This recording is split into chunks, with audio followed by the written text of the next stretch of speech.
વિવર્તન, diffraction. આપણે વ્યતિકરણ જોઈ ગયા છીએ. વ્યતિકરણ એટલે બે તરંગોના, ખાલી આટલી વાત યાદ રાખજો કે વ્યતિકરણમાં મહત્તમ અને ન્યૂનતમની શરતો કઈ આપણે દર વખત લખી પણ છે કે મહત્તમ માટેની શરત કઈ, પદ તફાવતનું સૂત્ર, પછી કળા તફાવતનું સૂત્ર મહત્તમ અને ન્યૂનતમ માટે, કારણ કે એનો આમાં ઉપયોગ થશે. આપણે તો મહત્તમ અને ન્યૂનતમ માટે જે ઘટના બની હતી એ જ ઘટના અહીંયા બને છે, પણ અહીંયા યાદ રાખો વિવર્તન, ડિફ્રેક્શન, અમુક એવી ઘટનાઓ છે કે જે તમને ડિફ્રેક્શન સમજાવી જાય.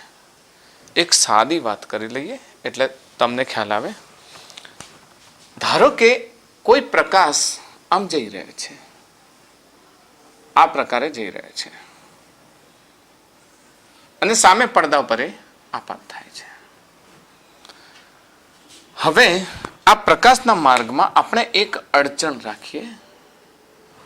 આ અડચણ જો આપણે અહીંયા આ રાખી દીધી, ઓબ્સ્ટેકલ,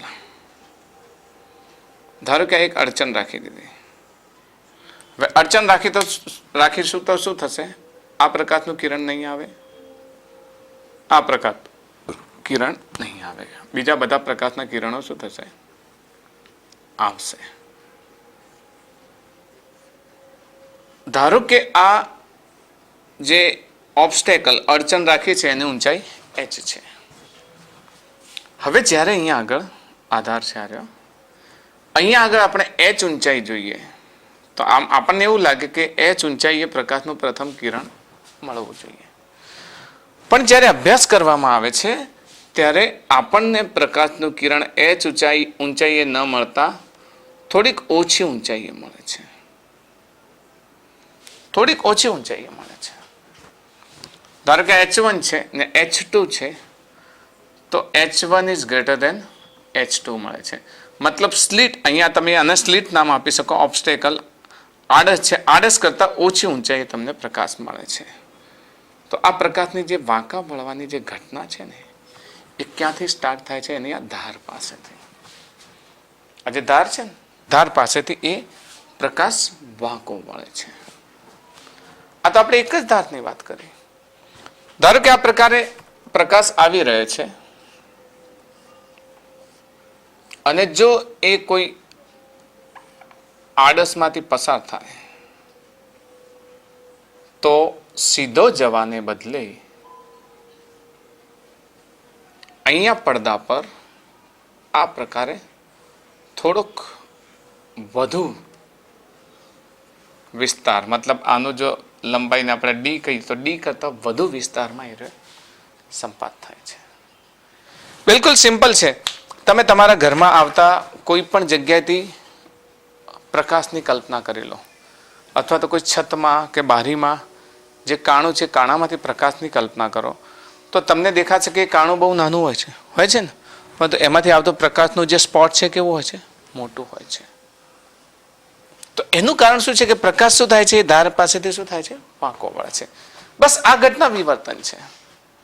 પ્રકાશ એના જે કોઈ પણ અપારદર્શક અડચણ પાસેથી વાંકા વળવાની જે ઘટના છે એ ઘટનાને વિવર્તન કહે છે. યાદ રહી જાય. કોઈ પણ આ પણ ઓબ્સ્ટેકલ છે, આ પણ અડચણ છે, આ પણ અડચણ છે. ઘણી વખત એવું થશે કે કોઈ એવી અડચણ હશે આ પ્રમાણે અને અહીંયાથી પ્રકાશ આપાત થતો હશે, અહીંયાથી પ્રકાશ આપાત થતો હશે તો આના ડાયમેન્શન કરતા અહીંયા જે તમને સ્પોટ દેખાય ને એ સ્પોટ કેવું હશે? મોટું હશે. એ સ્પોટ મોટું હશે. એ તમે અનુભવો જ છો. તમે જોજો આ જે ઘટનાઓ છે પ્રકાશની ઘટનાઓ છે ને આ પ્રકાશની ઘટનાઓ જે તરંગ સ્વરૂપે લેવાથી જ સમજી શકાય છે. એટલે આ ઘટનાને આપણે શું કહીએ છીએ? વિવર્તન કહીએ છીએ. તો વિવર્તનમાં વાસ્તવમાં થાય છે શું? યાદ રાખશો, વિવર્તનમાં વાસ્તવમાં થાય છે શું? તો એના માટે એક રિપલ ટેન્કનો પ્રયોગ એક સમજાવ્યો હતો ગ્રીમાલ્ડી નામના વૈજ્ઞાનિકે. તો ગ્રીમાલ્ડી ખરેખર તો વિવર્તન ગ્રીમાલ્ડીએ સમજાવ્યું. એમણે એવું સમજાવ્યું કે તરંગ અગ્રના મર્યાદિત ભાગ વડે ઉપજતી અસરને વિવર્તન કહે છે. ઓકે, તો વિવર્તનને સમજવા માટે આપણે એક રિપલ ટેન્કનો પ્રયોગ સમજીએ. આ તમે એક સાદા ઉદાહરણ આપ્યા છે જેના આધારે તમારા મગજમાં એક ખ્યાલ ક્લિયર થાય કે વાસ્તવમાં વિવર્તનમાં થાય છે શું. બરાબર. તો વિવર્તન માટે જ્યારે આપણે રિપલ ટેન્કનો પ્રયોગ સમજીએ તો આપણને એટલો ખ્યાલ આવી જાય છે. જો રિપલ ટેન્કનો પ્રયોગ એટલે એક પાત્રની અંદર પાણી ભરવામાં આવે. ટ્રે હોય છે ને, ટ્રે પેલા મીઠાઈ જમાવાના મોટા ખૂમચા હોય ને એ પ્રકારની ટ્રે હોય છે. એ ટ્રેની અંદર પાણી નાખવામાં આવે અને એક ચોરસ અથવા તો લંબાઈના એક લાકડાવાળા એના અંદર તરંગો ઉત્પન્ન કરવામાં. એ તરંગો કેવા બને છે? સમતલીય તરંગો બને છે. ને સમતલીય તરંગો આગળ વધે ત્યારે એ કઈ ઘટના થાય છે કે એ આગળ વધે ત્યારે એ તરંગ અગ્રનો ભાગ એ કઈ રીતે કપાય છે અને આપણે આમાં સમજીએ. રિપલ ટેન્કના પ્રયોગ દ્વારા વિવર્તનને સમજીએ. ધારો કે આ પાત્રમાં પાણી ભરેલું છે. આપણે ઉપરથી જોઈ રહ્યા છીએ. પાત્રમાં પાણી ભરી અને અહીંયાથી સતત તરંગ ઉત્સર્જક એક પાટિયું હોય છે, આમ ઠપકારવામાં આવે. ઠપકારવામાં આવે એટલે તરંગ અગ્ર ઉત્પન્ન થાય છે. આ તરંગ અગ્ર શું થાય છે? આગળ વધે છે. એની દિશામાં આગળ વધે છે, ડાયરેક્શન ઓફ પ્રોપેગેશનમાં. હવે જ્યારે તરંગ અગ્ર આગળ વધે છે ત્યારે એના માર્ગમાં એક અડચણ મૂકી દેવામાં આવે. હવે આ જે અડચણ છે, ઓબ્સ્ટેકલ છે, એ શરૂઆતમાં મોટું. જો આ જે તરંગો છે આ તરંગના બે શૃંગ છે, શૃંગ વચ્ચેની લંબાઈ એટલે એની શું થશે? તરંગ લંબાઈ. તરંગ લંબાઈને શું કહીશું? લેમ્બડા. અને આ એક અડચણ છે એને આપણે સ્લીટ કહીશું. તો જે સ્લીટની પહોળાઈ છે એ સ્લીટની પહોળાઈને આપણે કહીશું ડી. તો હવે આ તરંગ અગ્ર ગતિ કરતું અહીંયા સુધી પહોંચશે ત્યારે તરંગ અગ્રનો આટલો ને આટલો ભાગ શું થશે? શોષાઈ જશે. તો એનો માત્ર આટલો ભાગ જ બહાર આવશે. આ ભાગ આવે ત્યારે એનો આ જે વિભાગ છે એનો જે છેડાનો ભાગ છે એ છેડાનો ભાગ આ પ્રમાણે રહેશે. ગોલીય તરંગોનો ભાગ હોય ને એ પ્રમાણે રહેશે. બસ આ એનો મર્યાદિત ભાગ છે. આ એનો કયો છે? મર્યાદિત ભાગ. ને આ મર્યાદિત ભાગના કારણે ઉદ્ભવતી જે અસર છે એને વિવર્તન કહીએ છીએ. ને વિવર્તનનો આધાર લેમ્બડા અપોન ડી ના ગુણોત્તર પર હોય છે. દાખલા તરીકે આ ડી ને તમે નાનું કરો, હજુ નાનું કરો તો વિવર્તન વધારે સારું મળશે. અને ફરી પાછું આપણે સમજી લઈએ. ધારો કે આ પ્રમાણે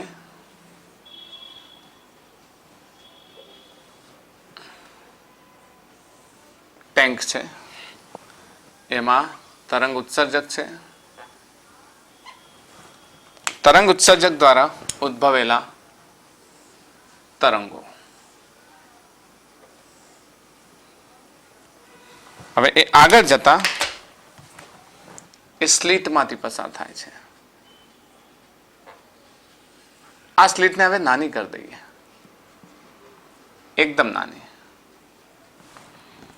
તો એમાંથી ઉદ્ભવેલા જે તરંગો હશે એ તરંગો કેવા મળશે આપણને? ગોલીય તરંગો મળશે. કેવા મળશે? ગોલીય તરંગો મળશે. અને આ ગોલીય તરંગો એ જ અહીંયા આપણે એમ કહીએ કે આ સ્લીટની લંબાઈ લગભગ અહીંયા વધારે છે, તરંગ લંબાઈ કરતાં વધારે. એટલે કેટલી લઈએ? ધારો કે 5 લેમ્બડા છે. ને અહીંયા સ્લીટની લંબાઈ ડી બરાબર 2 લેમ્બડા. આ જે તરંગ લંબાઈ છે ને, મતલબ બે શૃંગ કે ગર્ત વચ્ચેનું અંતર હોય ને એના કરતાં ડબલ લઈએ. આ 5 ગણી લઈએ. તો અહીંયા વિવર્તન એટલું સ્પષ્ટ નથી મળતું, અહીંયા વિવર્તન સ્પષ્ટ મળે છે. તો વિવર્તનનો આધાર કોના પર છે?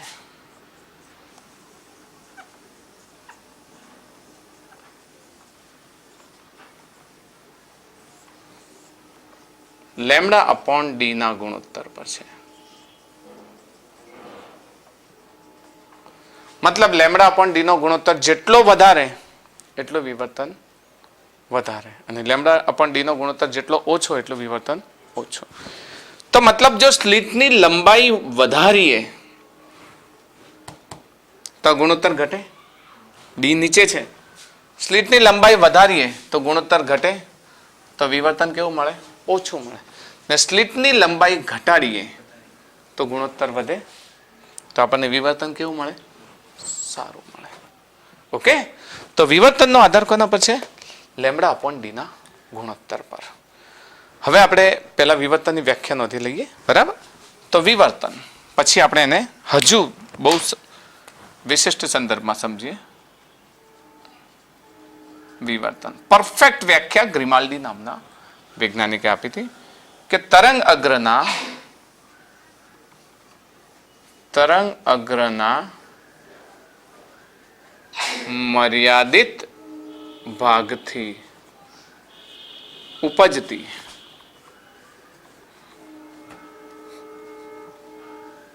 અથવા ઉદ્ભવતી ભૌમિતિક અસરને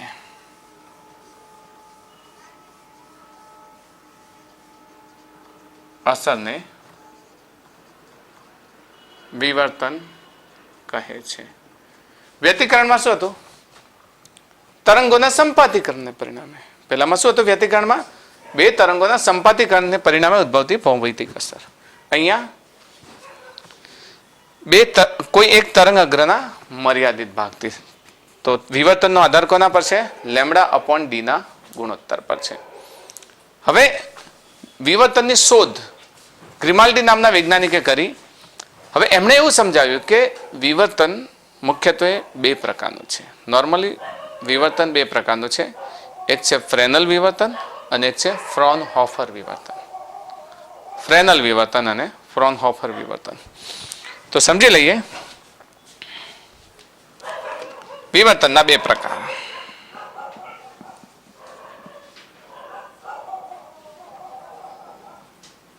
બે પ્રકાર છે. એક ફ્રેનલ વિવર્તન અને બે ફ્રોનહોફર વિવર્તન. આપણે બંને વિવર્તનને વારાફરતી સમજીએ. જો આપણે ફ્રોનહોફર વિવર્તન અને ફ્રેનલ વિવર્તન બંનેને આપણે વારાફરતી જોઈએ. અહીં શરૂઆત સમજીએ ફ્રેનલ વિવર્તન. ફ્રેનલ વિવર્તનમાં તરંગના ઉદ્ગમ આ સ્લિટ છે, આ પડદો છે, અને ઉદ્ગમ ધારો કે અહીંયા છે. તો ઉદ્ગમમાંથી ઉદ્ભવેલા તરંગો આ પ્રકારે આપણે લઈ લઈએ. તરંગોને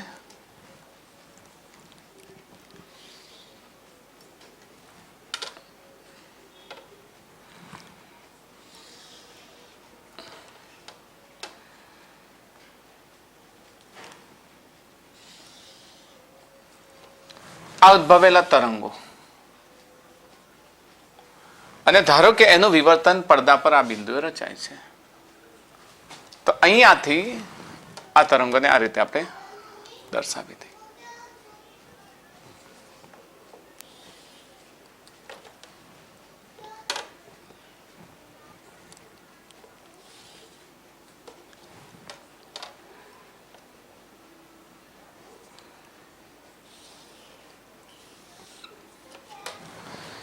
અહીંયા યાદ રાખજો, ફ્રેનલ વિવર્તનમાં જ્યારે એના તરંગ અગ્રો આ સોર્સ છે, સોર્સમાંથી આપાત થાય. એટલે જો આ પ્રકારે હોય તો આ તરંગ અગ્રો ગોલીય તરંગ અગ્રો હોય. આ ધારમાંથી પસાર થાય એટલે ફરી પાછા ગોલીય તરંગ અગ્રો સ્વરૂપે આગળ વધે અને એક બિંદુએ એકઠા થાય છે. ઓકે, તો આ સોર્સ થી પડદાનું અંતર, અંતર કેવું હોય છે? પરિમિત અંતર. યાદ રાખો, ક્યાંથી? ઉદ્ગમથી સ્લિટનું અંતર. ઉદ્ગમથી સ્લિટનું અંતર પરિમિત હોય છે, અને સ્લિટથી પડદાનું અંતર પણ કેવું હોય છે? પરિમિત અંતર. યાદ રાખજો, ફ્રેનલ વિવર્તનની નોંધપાત્ર બાબતો કે જેના કારણે તમે ફ્રેનલ વિવર્તનને અલગ તારવી શકો એ છે, એક, ઉદ્ગમથી સ્લિટ અને સ્લિટથી પડદાનું અંતર પરિમિત હોય છે. ઓકે. બીજું, અહીંયા તમને તરંગાગ્રો કેવા આકારના દેખાય છે? ગોલીય તરંગાગ્રો. તો અહીં આપાત થતા તરંગ અગ્રો ગોલીય પ્રકારના હોય છે.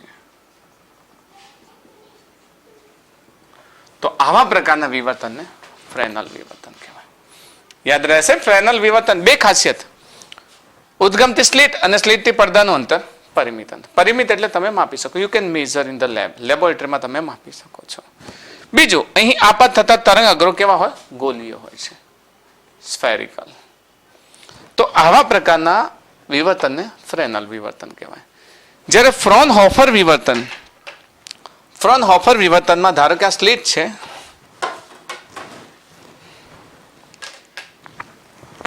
આ સ્લિટ છે ધારો કે,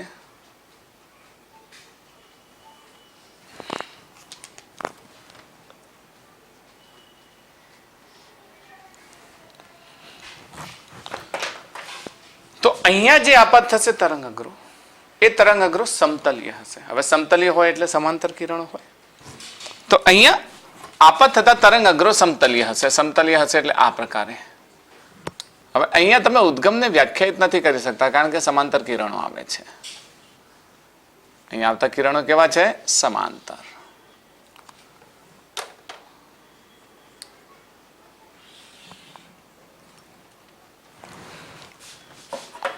સમાંતર કિરણો જ્યારે આપાત થાય ત્યારે આપણને એટલી તો ખબર પડે છે કે આ જે તરંગ અગ્રો છે એ તરંગ અગ્રો કેવા પ્રકારના છે? સમતલીય તરંગ અગ્રો છે. સમતલીય તરંગ અગ્રો હોય એટલે આપણે અહીંયા ઉદ્ગમ આપણે મેળવી શકતા નથી. તો જો આપણે આને પડદો કહીએ અને અહીંયા ઉદ્ગમ લઈએ તો અંતર કેવું હોય છે? અનંત અંતર. કારણ કે અનંત અંતરેથી આવે તો જ કેવો હોય? હા, આ સ્લિટ. યસ, ઉદ્ગમથી સ્લિટ વચ્ચેનું અંતર એ કેવું હોય? અનંત અંતર હોય. તો જ આપણને સમાંતર મળે. સમાંતર કિરણો આપણે ભણી ગયા છે, શરૂઆતથી જ ભણી ગયા છે. તમે લોઅર સ્ટાન્ડર્ડથી ભણો છો કે અનંત અંતરેથી આવતા કિરણો કેવા હોય? સમાંતર. ને જો સમાંતર હોય તો આવતા તરંગ અગ્રો કેવા હોય? સમતલીય. એટલે તો આપણે પ્રકાશના તરંગોને સમતલીય તરંગ અગ્રો તરીકે સ્વીકારીએ છીએ. જે સૂર્ય છે અનંત અંતરે કલ્પી લઈએ છીએ, ત્યાંથી આવતા દરેક કિરણોને આપણે કેવા લઈએ છીએ? સમાંતર. ને આ વાત મેં તમને પ્રકાશના વિભાજનમાં પણ સમજાવ્યું છે કે આપણે કેમ 7 કલર નથી જોઈ શકતા. એનું કારણ શું છે કે બધા જ કિરણો કેવા છે? સમાંતર છે. એટલે પદ તફાવત આપણને દેખાતો નથી, એટલે આપણને ખબર નથી પડતી. હવે જ્યારે આનો એક સ્પોટ મળે, ધારો કે અહીંયા કોઈ પી બિંદુ છે, જેમ અહીંયા પી બિંદુ લીધું તો એ પ્રમાણે અહીંયા પી બિંદુ લઈ લઈએ. તો પી બિંદુ આગળ જ્યારે એ રચાય ત્યારે અહીંયા પણ કેવું જાય છે? એક જ રેખામાં જશે.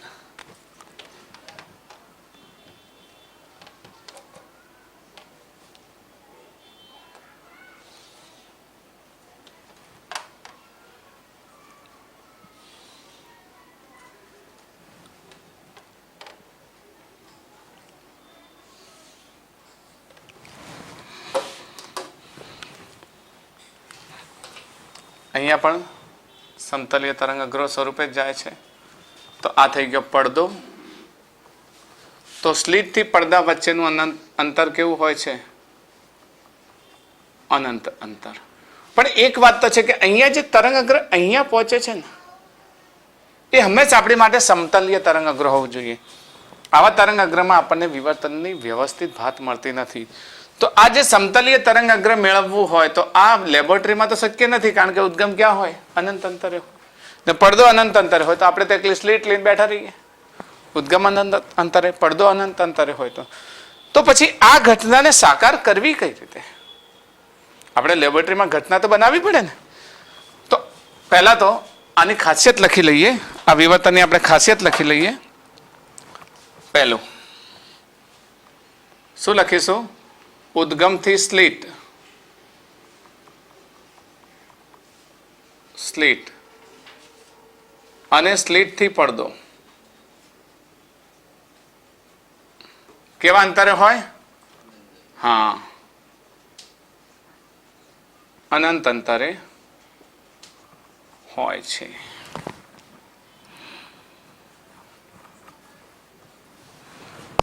બીજી બાબત,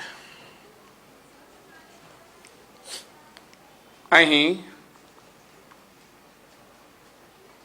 સમતલીય તરંગ અગ્રો આપાત થાય છે. આ ખાસ યાદ રાખજો. તરંગ અગ્રો કેવા આપાત થાય છે? સમતલીય તરંગ અગ્રો. હવે આપણે આ ઘટના અહીંયા જોઈએ છે, પણ આપણે ઉદ્ગમ ક્યાં જોઈએ છે? પરિમિત અંતરે. આપણે પડદો ક્યાં જોઈએ છે? પરિમિત અંતરે. તો આપણે તો જાણીએ છીએ કે આપણી પાસે આ વ્યવસ્થા પણ છે. આ વ્યવસ્થા આપણે બનાવી શકીએ. એટલે વૈજ્ઞાનિકોએ શું કર્યું કે આ ઘટનાને લેબોરેટરીમાં વિવર્તનનો અભ્યાસ કરવા માટે તાદ્રશ્ય કરી અને એ ઘટનાને કયા પ્રમાણે, કારણ કે આપણે હવે ભવિષ્યમાં દોરીશું તો લેન્સ નહીં દોરીએ સાથે સાથે, પણ લેન્સનો ઉપયોગ કર્યો.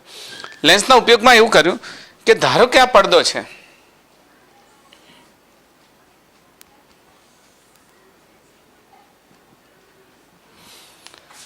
અનંત અંતરેથી આવ્યા પ્રકાશના કિરણો. આપણે ના, અનંત અંતરેથી નહીં, આપણે એક ઉદ્ગમમાંથી આપ્યા પ્રકાશના કિરણો. કેવા આપ્યા? એક ઉદ્ગમમાંથી. કારણ કે આપણે ઉદ્ગમ તો લિમિટેડ છે ને, તો ઉદ્ગમમાંથી પ્રકાશના કિરણો આપ્યા આપણે આ પ્રમાણે. અને અહીંયા એક લેન્સ મૂકી દીધો,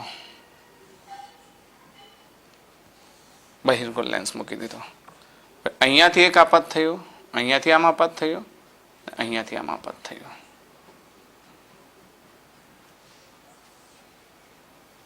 હવે ઘટના એવી બને છે કે આમાંથી પસાર થાય એટલે આ કેવા થઈ જશે? સમતલીય થઈ જશે. થઈ જશે ને? મતલબ આ જે તરંગ અગ્રો મેં આગળ તમને શીખવાડેલું છે કે આ તરંગ અગ્રો જો ગોલીય તરંગ અગ્રો હોય તો આ બહિર્ગોળ લેન્સમાંથી પસાર થઈને કેવા તરંગ અગ્રો બની જશે? સમતલીય તરંગ અગ્રો બની જશે. ઓકે, જે આપણી જરૂરિયાત છે. સમતલીય તરંગ અગ્રો જેવા અહીંયા આપાત થશે, હાઇગેન્સના સિદ્ધાંત મુજબ તરંગ અગ્ર પરનું દરેકે દરેક બિંદુ સ્વયં સ્વતંત્ર એવા ગૌણ ઉદ્ગમ તરીકે વર્તે છે અને પોતાનામાંથી ગોળાકાર ગોલીય તરંગો ઉત્પન્ન કરે છે. આ વિવર્તનની ઘટના તમને સમજજો. આ બાબતને તમારા આ ટર્નિંગ પોઈન્ટ છે તમારા વિવર્તનનો, કે આ જગ્યાએ જ્યારે પહોંચે ત્યારે તરંગ અગ્ર પરનો દરેકે દરેક કણ સ્વયં સ્વતંત્ર એવા ગૌણ ઉદ્ગમ તરીકે વર્તે છે ને પોતાનામાંથી ગોળાકાર ગોલીય તરંગો ઉત્પન્ન કરે છે. હવે આ ગોળાકાર ગોલીય તરંગો ઉત્પન્ન કરશે એટલે શું થશે? તો આટલા ભાગને હું અલગથી બનાવું છું, આટલા ભાગને. ઓકે, એ ઘટના અહીંયા કહીશું તો શું વધારે મિક્સ થઈ જશે. તો એટલા ભાગને હું અલગથી બનાવું છું. તો ધારો કે એ તરંગ અગ્ર સ્લિટ પાસે છે આર્યા, તો તરંગ અગ્ર પરના આપણે અલગ અલગ પોઈન્ટ લઈ લઈએ. આ બધા જ પોતાનામાંથી ગોળાકાર ગોલીય તરંગો ઉત્પન્ન કરે છે. ગોળાકાર ગોલીય તરંગો ઉત્પન્ન કરશે એટલે આ પોતે પણ, આ પોતે પણ, આ પોતે પણ, આ પોતે પણ, એમાંથી શૃંગ ગર્ત મળતા રહેશે. આમાંથી આ મળશે, આમાંથી આ મળશે, આમાંથી આ મળશે, આમાંથી આ મળશે. વળી પાછું આપણને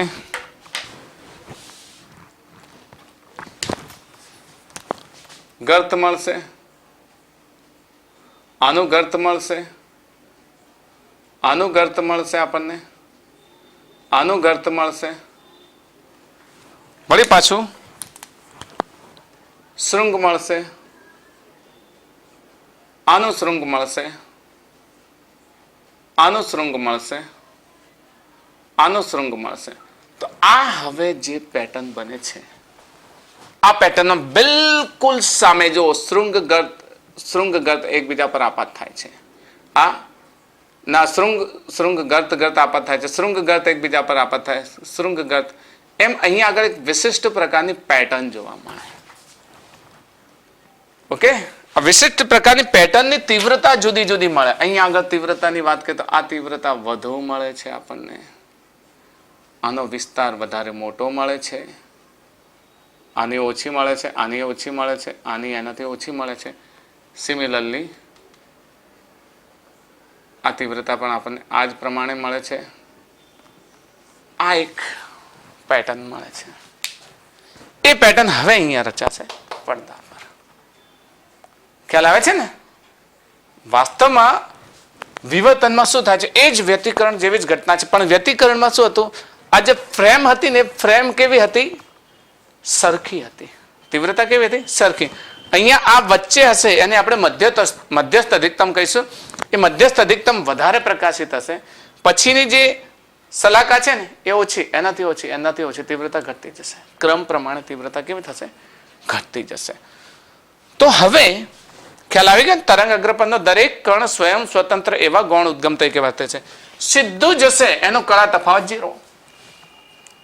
સીધું જશે એનો કળા તફાવત 0, કારણ કે સ્લીટના આ ભાગથી આ ભાગથી એનું અંતર હંમેશા કેવું હશે?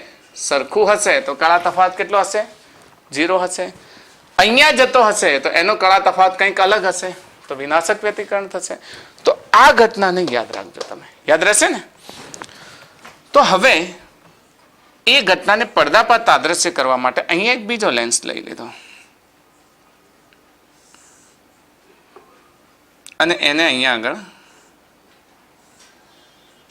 જવા દઈ અને આ જો તો શું આ ફ્રેનલ વિવર્તન છે? યસ છે. કેમ? પરિમિત અંતર છે. સોર્સ અને પડદા વચ્ચેનું અંતર કેવું છે? પરિમિત અંતર છે. ઓકે, સોરી, સોર્સ અને સ્લીટ વચ્ચેનું અંતર કેવું છે? પરિમિત અંતર છે. અને સ્લીટથી પડદા વચ્ચેનું અંતર પણ કેવું છે? પરિમિત અંતર છે. ને એ પરિમિત અંતર મેળવવા માટે આપણે ફક્ત આટલી ઘટના જોઈતી હતી. કયા વિવર્તન નહીં? ફ્રોનહોફરની. તો અહીંયા આટલા વિસ્તારમાં આપણે કેવું શું કરી નાખ્યા? તરંગોને ગોલીય તરંગ અગ્રો કરી નાખ્યા. ને જેવા ગોલીય તરંગ અગ્રો આપાત થાય કે આ ઘટના બને આ પ્રકારે, આ તરંગ અગ્રો હવે આગળ વધશે અને અહીંયા આવશે. અહીંયા વ્યતિકરણ ભાત રચાશે. પડદા પર શું રચાશે? વ્યતિકરણ ભાત. મહત્તમ ન્યૂનતમ, મહત્તમ ન્યૂનતમ જેવી વ્યતિકરણ સલાકાઓ રચાશે.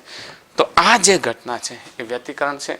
વ્યતિકરણમાં કયું મહત્તમ છે, કયું ન્યૂનતમ છે, આ બધી જ વાતો આપણે આમાં સમજવાનું છે. શિક્ષક સમજાવે છે તો તમને બસ અહીંયાથી આમ કે અહીંયા મહત્તમ રચાયું, અહીંયા ન્યૂનતમ રચાયું, અહીંયા મહત્તમ. પણ વિદ્યાર્થીઓ કન્ફ્યુઝ થાય છે કે સર આ મહત્તમ ન્યૂનતમ વાસ્તવમાં થાય છે શું? તો હવે ખ્યાલ આવી ગયો કે આ તરંગ અગ્ર છે. તરંગ અગ્ર પરનો દરેક કણ કેવી રીતે વર્તે છે? સ્વયં સ્વતંત્ર એવા ગૌણ. ને આ ઘટના ક્યારે બને છે? જ્યારે જસ્ટ સ્લીટમાંથી પસાર થાય છે ને એક ક્ષણે. સ્લીટમાંથી પસાર થાય ને એક ક્ષણે બને છે. અકોર્ડિંગ ટુ હાઇગન્સ પ્રિન્સિપલ તરંગ અગ્ર પરનો દરેક કણ સ્વયં સ્વતંત્ર એવા ગૌણ ઉદ્ગમ તરીકે વર્તે છે. પોતાનામાંથી ગોળાકાર ગોલીય તરંગો ઉત્પન્ન કરે છે. ત્યાં મેળવવા માટે વ્યતિકરણમાં આપણે 2 સ્લીટ લેવી પડી હતી ને 2 સ્લીટ. 2 સ્લીટમાંથી પેટર્ન બનાવી હતી આપણે. યાદ છે ને યંગનો ડબલ સ્લીટનો પ્રયોગ? તો 2 સ્લીટમાંથી બહુ મોટી આકૃતિ મેં બનાવેલી છે. તો એમાં 2 ઉદ્ગમ આપણે લેવા પડ્યા હતા. અહીંયા 2 ઉદ્ગમની જો સિંગલ સ્લીટ છે, પણ જે વખતે અહીંયાથી તરંગ અગ્ર પસાર થાય એ જ ક્ષણે અહીંયા આગળ આ ઘટના બને છે. ને આ ઘટનાને આપણે વિવર્તન કહીશું. ઓકે, તો વિવર્તનમાં ઘણી બધી ઘટનાઓ થાય છે. વિવર્તનનો આધાર કોના પર છે? લેમડા ડી અપોન ડીના ગુણોત્તર પર છે. આપણે હજુ વિવર્તનની થોડીક વાતો કરીએ. આપણે ફ્રેનલ વિવર્તન, ફ્રોનહોફર વિવર્તન જોયું અને વિવર્તનની ઘટના પણ જોઈ. આપણે વિવર્તનની ઘટના પ્રકાશ અને ધ્વનિ બંનેમાં જોઈએ.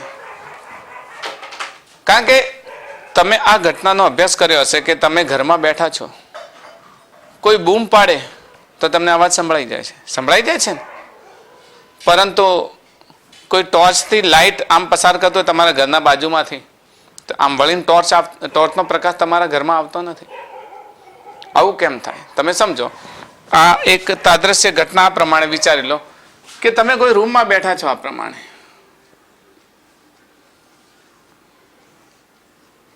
તમે આ જગ્યાએ ખૂણામાં બેઠા છો, મેં પ્રસ્તાવનામાં પણ આવી વાત કરી હતી. તો અહીંયાથી કોઈ અવાજ આવે, અહીંયા ઉભેલો વ્યક્તિ બૂમ પાડે ને એ તમને સંભળાઈ જાય છે. સંભળાઈ જાય છે ને?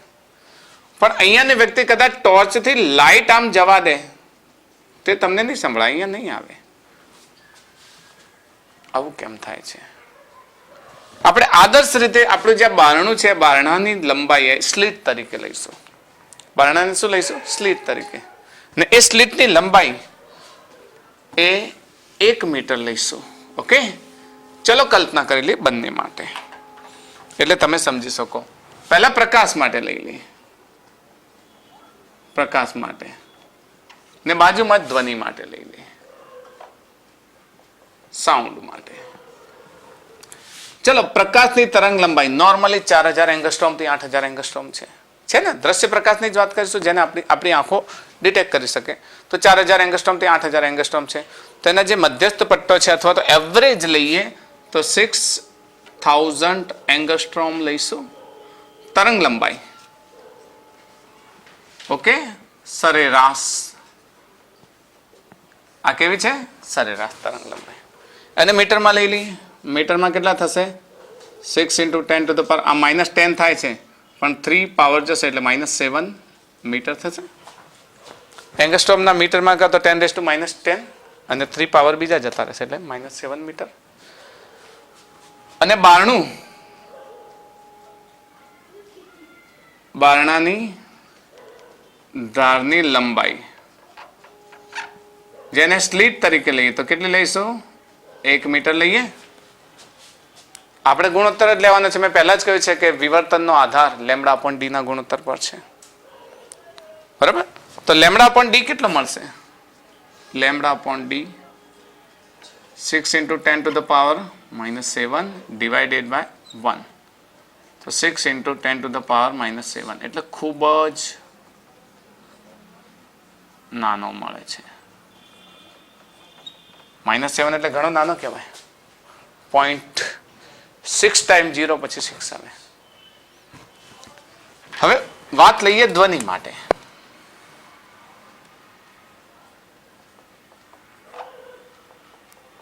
ધ્વનિનો વેગ 330 મીટર પ્રતિ સેકન્ડ છે. ઓકે, અને ધ્વનિની આવૃત્તિ લગભગ આપણે કહીએ છીએ ને કે આપણે જે સાંભળી શકીએ ને 400 હર્ટ્ઝ, 100 થી 400 હર્ટ્ઝ થાય. બરાબર? કાન સાંભળી શકે ને? બરાબર? સાંભળી શકાય તેવો ધ્વનિ.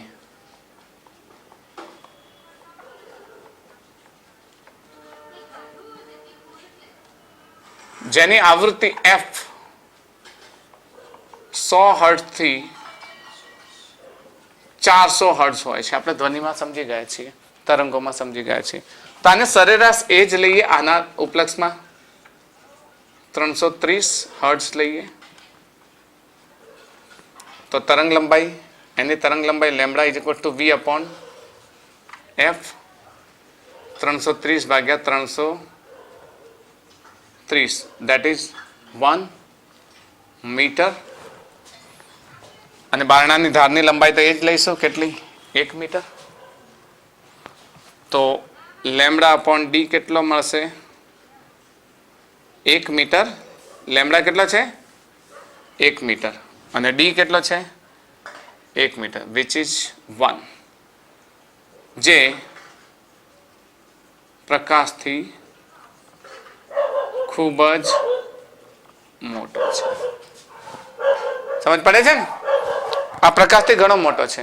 અને જો પ્રકાશથી ખૂબ મોટો તો λ/d નો ગુણોત્તર શામાં વધારે છે? ધ્વનિનો વધારે છે. ધ્વનિ માટે ખૂબ જ મોટો છે. શું? λ/d નો ગુણોત્તર. અને પ્રકાશ માટે ખૂબ જ નાનો છે. તો બારણામાંથી અવાજ તમને સંભળાશે ને સાઈડમાંથી બોલેલો, પરંતુ પ્રકાશ નહીં આવે. પ્રકાશ માટે તમારે કાં તો એની સીધી રેખામાં આવવું પડે અથવા એની થોડીક પરાવર્તનની અસર થાય છે, બાકી પ્રકાશ નથી આવતો. ઓકે, તો ધ્વનિને તમે દિવાલની બીજી તરફથી સાંભળી શકો છો, પણ પ્રકાશને નહીં સાંભળી શકો, પ્રકાશને જોઈ નહીં શકો, ડિટેક્ટ નહીં કરી શકો, કારણ કે એનું વિવર્તન ઓછું થાય છે. ઓકે, તો લખી શકીએ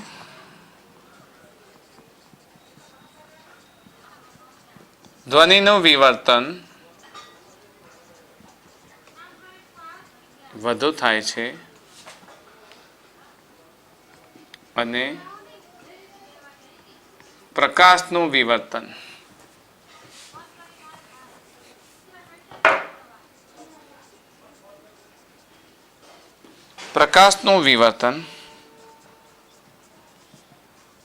ખૂબ જ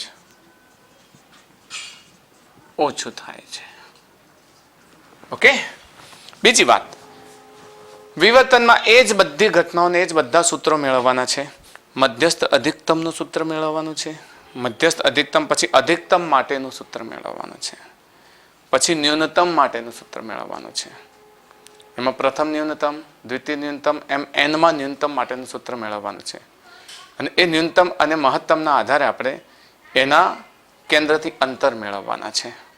તો હવે આપણે જોઈએ એની જે પ્રિન્ક્સ છે, મતલબ કે એની જે સલાકાઓ છે, સલાકાઓ અંગે આપણે માહિતી મેળવીએ.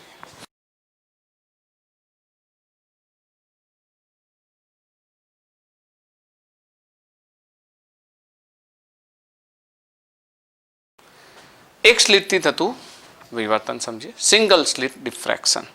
આ વાત મેં તમને આગળ વ્યવસ્થિત સમજાવી દીધી છે, એટલે ફક્ત હું તમને આમાં એ જ વાત સમજાવવા માંગુ છું કે ધીસ ઇઝ સોર્સ આપણે ફ્રોનહોફર વિવર્તન પ્રમાણે આપણા જે ફ્રેનલ વિવર્તનની જે જરૂરિયાત છે એ પ્રમાણે આપણે સ્લિટ લેન્સ વાપરતા ફ્રોનહોફર વિવર્તન મળી જાય.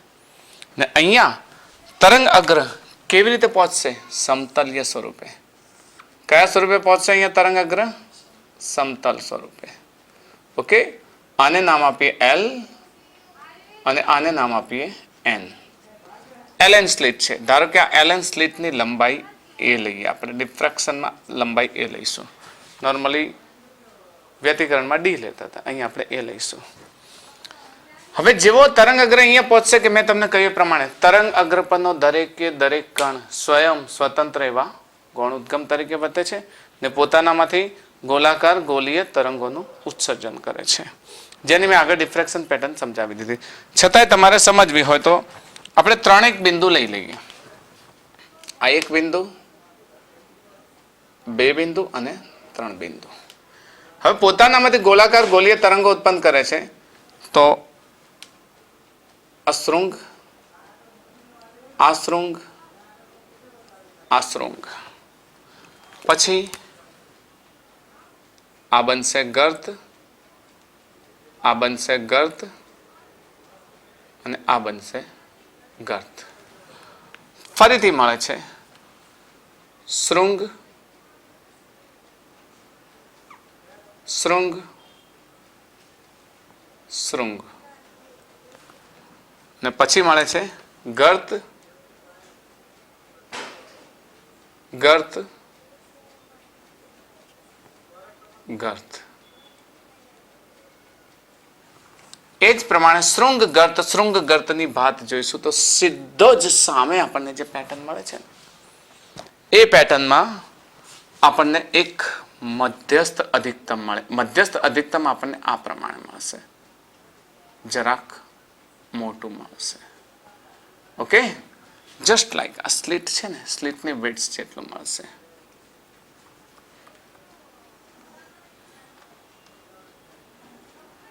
અને ત્યારબાદ પ્રથમ ન્યૂનતમ, પછી પ્રથમ અધિકતમ, ફરી પાછું દ્વિતીય ન્યૂનતમ, દ્વિતીય અધિકતમ. સિમિલરલી એ જ પ્રમાણે પ્રથમ ન્યૂનતમ, પ્રથમ અધિકતમ, દ્વિતીય ન્યૂનતમ, દ્વિતીય અધિકતમ, એ પ્રમાણે આપણને પેટર્ન જોવા મળે છે. ઓકે. હવે આ પેટર્નમાં આ જે વ્યતિકરણ સલાકાઓ જે છે એ સલાકાઓમાં સૌથી પ્રકાશિત સલાકા, વધુ પ્રકાશિત સલાકા એ આવી હોય છે. આ વધુ પ્રકાશિત સલાકા જેની વિડ્થ સૌથી વધારે છે. આ સામે રચાય છે એટલે આને શું કહીશું? મધ્યસ્થ અધિકતમ કહીશું. ઓકે. અહીંયા આપણને ડાર્ક પોઈન્ટ મળે છે. પ્રથમ ડાર્ક પોઈન્ટ આ તરફ પ્રથમ ડાર્ક પોઈન્ટ મળે છે. બ્લેક કલરમાં હું દર્શાવું છું. તો આ પ્રથમ ન્યૂનતમ મળે છે. આ તરફ પણ પ્રથમ ન્યૂનતમ મળે છે. પછી ફરીથી પ્રથમ અધિકતમ મળશે. પણ તમે જોશો પ્રથમ અધિકતમની પહોળાઈ મધ્યસ્થ અધિકતમથી ઘટી ગઈ. સિમિલરલી તીવ્રતા પણ ઘટી જશે. પછી દ્વિતીય ન્યૂનતમ મળે છે. એ જ પ્રમાણે અહીંયા પણ દ્વિતીય ન્યૂનતમ મળે છે. તમે જોશો કે સૌથી મોટી શલાકા છે મધ્યસ્થ અધિકતમ. પછી એની ગ્રાફની ઊંચાઈ ઘટે છે, મતલબ એની તીવ્રતા પણ ઘટે છે અને એની પહોળાઈ પણ ઘટે છે. તો એક સ્લિટ વડે જ્યારે વિવર્તન થાય તો એ વિવર્તન વડે બિલકુલ સામે LM, ધારો કે અહીંયા એક NP નામ આપીએ, ચલો O નામ આપીએ, તો LO અને NO વચ્ચેનો પદ તફાવત કેટલો થાય? 0. 0 પદ તફાવત થાય એટલે ત્યાં હંમેશા શૃંગત વડે જતો હશે. એટલે આ મહત્તમ વિસ્તાર મળે છે, જેને આપણે કહીશું મધ્યસ્થ અધિકતમ. તમે જાણો છો વ્યતિકરણમાં આવું નહોતું થતું. વ્યતિકરણમાં શું થતું હતું? સમાન મળતી હતી તીવ્રતા. જ્યારે વિવર્તનમાં આ તીવ્રતા, આ જે બેન્ડ છે કેવો મળે છે? મોટો મળે છે. અને આ ન્યૂનતમના બેન્ડ ધીમે ધીમે નાના થતા જાય છે, તીવ્રતા પણ ઓછી થતી જાય છે. તો એક સ્લિટ વડે થતા વિવર્તન માટે આપણે થોડીક વાત નોંધી લઈએ. જો આ ઘટનાને તમે તમારા શબ્દોમાં સરસ રીતે વર્ણવી શકો કે આકૃતિ મુજબ એક રંગી પ્રકાશનું તરંગ બહિર્ગોળ અરીસા વડે સમાંતર તરંગ અગ્ર સ્વરૂપે સ્લિટ પર આપાત કરવામાં આવે છે. આ છે ને સમાંતર તરંગ અગ્ર સ્વરૂપે સ્લિટ પર આપાત કરવામાં આવે છે. હવે આ તરંગ અગ્ર જ્યારે સ્લિટ પર આપાત, સ્લિટ LN પર, ત્યારે તેનો દરેકે દરેક ભાગ સ્વયં સ્વતંત્ર એવા ગૌણ ઉદ્ગમ તરીકે વર્તે છે અને પોતાનામાંથી ગોળાકાર ગોલીય તરંગોનું ઉત્સર્જન કરે છે. આ તરંગોની જે ભાત છે એકબીજા પર સંપાતીકરણ થાય. આ સંપાતીકરણને પરિણામે સ્લિટથી ડી અંતરે રહેલા પડદા પર શું જોવા મળે છે? તમને વિવર્તન ભાત જોવા મળે છે. આ વિવર્તન ભાતના મધ્યમાં રહેલી જે શલાકા છે ને, આ જે શલાકા છે એ સૌથી વધારે પ્રકાશિત છે, જેને આપણે શું કહીશું? મધ્યસ્થ અધિકતમ કહીએ છીએ. વિવર્તન ભાતમાં મધ્યસ્થ અધિકતમથી એક તરફ કે આ તરફ જઈએ તો અનુક્રમે પ્રથમ, દ્વિતીય અને તૃતીય અધિકતમો અને ન્યૂનતમો મળે છે. અને આ અધિકતમો અને ન્યૂનતમોની પ્રકાશિત તીવ્રતા અને તેની પહોળાઈ ધીરે ધીરે શું થાય છે? ઘટતી જાય છે. પડદા પર મળતી પ્રકાશિત શલાકા સંપૂર્ણ પ્રકાશિત છે અને અપ્રકાશિત શલાકા સંપૂર્ણ અપ્રકાશિત છે. તો વિવર્તન ભાત, એક સ્લિટ વડે થતા વિવર્તન તમને ખ્યાલ આવી ગયો. હવે દરેકે દરેક વિવર્તન ભાતના મધ્યસ્થ અધિકતમ, પ્રથમ, ન્યૂનતમ દરેકે દરેક માટે આપણે સૂત્ર મેળવીએ.